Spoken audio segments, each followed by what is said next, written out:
Voici le résumé des essais de Michel de Montaigne. Si cette vidéo vous intéresse, likez, abonnez-vous et dites-moi en commentaire quelle œuvre philosophique vous aimeriez que je résume prochainement.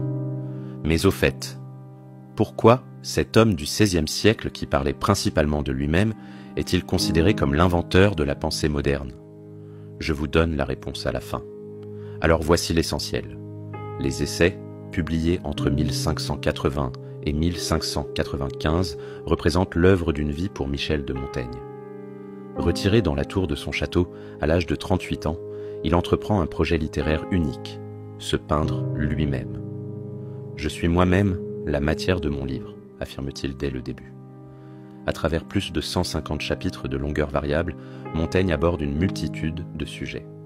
L'éducation, l'amitié, la mort, la cruauté, les cannibales, les pousses, les odeurs. Rien n'échappe à sa curiosité. Sa méthode est celle de l'essai, terme qu'il invente dans son sens littéraire, désignant une tentative, une expérience de pensée sans prétention à l'exhaustivité, ni à la vérité absolue. Les essais évoluent au fil des éditions. D'abord influencés par le stoïcisme antique, ils s'orientent progressivement vers une pensée plus personnelle et sceptique.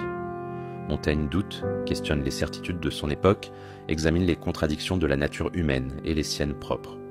L'ouvrage est aussi le reflet d'une période troublée, celle des guerres de religion qui déchirent la France. Face aux violences dogmatiques, Montaigne prône la tolérance et la modération. Il développe une sagesse pratique, accessible, fondée sur l'acceptation de la condition humaine et la recherche d'un art de vivre. Alors, pourquoi Montaigne est-il considéré comme l'inventeur de la pensée moderne?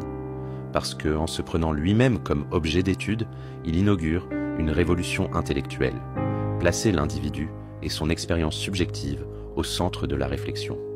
Contrairement aux philosophes qui l'ont précédé, il ne cherche pas à établir des vérités universelles, mais explore la diversité des perspectives. Son fameux « que sais-je » annonce la démarche critique des Lumières et sa méfiance envers les dogmatismes préfigure notre époque de relativisme.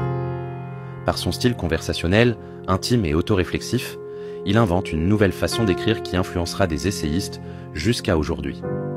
Dans notre monde contemporain, obsédé par l'authenticité et l'expression de soi, Montaigne apparaît comme étonnamment actuel. Il nous montre comment penser par soi-même tout en restant ouvert au monde et aux autres. N'oubliez pas de liker cette vidéo si ce résumé vous a été utile, de vous abonner pour d'autres contenus similaires. Et dites-moi en commentaire quelle œuvre philosophique vous aimeriez que je résume la prochaine fois.